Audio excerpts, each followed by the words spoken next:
Prej gati 2 javësh, banorët e Baksëriollit protestojnë për të mbrojtur tokat e tyre nga ndërtimi i një resorti luksoz nga oligarku Bashkim Ulaj. Ai përpiqet të shfrytëzojë pushtetin dhe pasurinë e tij për t'imponuar projektin, ndërsa komuniteti refuzon të dorëzohet. Banorët denoncojnë se Ulaj po vepron mbi pronat e tyre pa respekt për ligjin dhe interesin publik, duke u mbështetur në lidhjet e fuqishme politike dhe ndikimin ekonomik për të mbyllur gojen e kujtdo që guxon të reagojë. Situata komplikohet edhe nga fakti që media duket se është e heshtur për ngjarjen, duke ngritur dyshime se Ulaj ka arritur të pengojë raportimin dhe t'i mbyll gojen gazetarëve.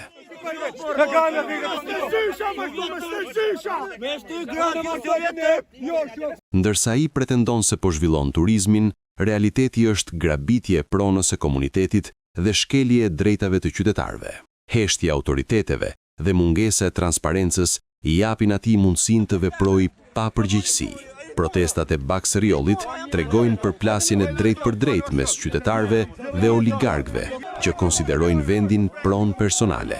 Banorët janë të vendosur të mos dorëzohen dhe kërkojnë ndërhyrje të menjëhershme për të ndaluar abuzimin dhe për të garantuar respektimin e ligjit. Në këtë konflikt, Bashkim Ulaj shfaqet si shembull i shfrytëzimit të pushtetit dhe pasurisë për të shtypur komunitetin dhe për të kontrolluar informacionin, ndërsa banorët e Baksëriollit janë të përballur me një betejë për drejtësi dhe mbrojtjen e pronës së tyre.